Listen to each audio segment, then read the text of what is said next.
हाम्रो नेपालको होइन पूर्वको मान्छेहरूलाई नर्मली मासु ढेँडो अनि तरकारी भात योभन्दा बेसी खाएकै हुँदैन जिन्दगीमा सायद होइन। अरू त के खाना नि बन्छ भन्ने थाहा नि हुँदैन नर्मली होइन।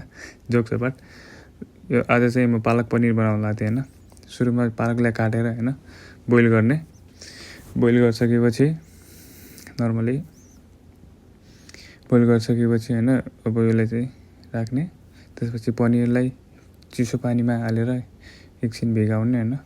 चिसो पानी हाल्यो भने चाहिँ एकदम छिटो हुन्छ गरम पानीभन्दा चाहिँ। त्यसपछि प्याज लसुन अदरकलाई टक्क काट्ने, अलि रफली काट्ने होइन। यो पछि यसलाई चाहिँ ग्रेभी बनाएपछि यो गर्नुपर्छ। अब पालकलाई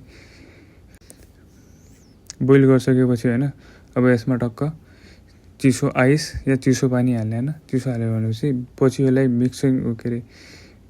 मिक्सरमा हाल्दा चाहिँ एकदम हरियो कलर आउँछ। त्यही भएर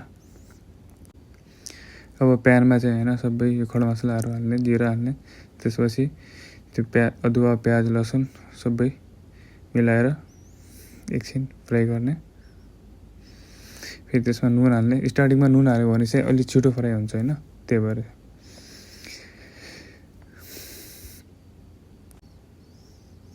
त्यसपछि प्याज नि एड गर्ने।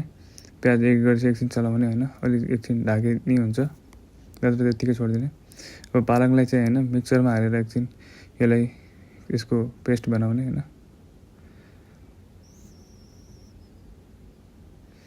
पेस्ट भइसकेपछि होइन यसलाई टक्क निकालेर एउटा भाँडोमा राख्ने। त्यसपछि यसमा टमाटर हाल्ने। टमाटर हालेपछि मसला ससला सबै हालेर फेरि यसलाई चाहिँ फेरि अझै मिक्सरमा हालेर चिसो भएपछि मिक्सरमा हालेर फेरि यसलाई मिक्सरमा हालेर यसको नि पेस्ट कत्रा बनाउने, ग्रेभी बनाउने, टक्क पिस्ने। अब फेरि भाँडामा नयाँ अलिकति तेल अनि त्यसपछि बटर हालेर फेरि बटर हालिसकेपछि होइन पनिरलाई हालेर पनिरलाई अलिकति फ्राई गर्ने। हाफ फ्राई गर्दा नि हुन्छ एक साइडको, पुरै गर्दा नि हुन्छ। अब स्वादअनुसार जस्तो ठिक लाग्छ।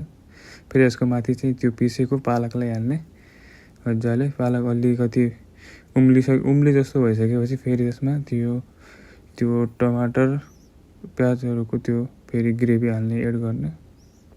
त्यसपछि यो बन्छ।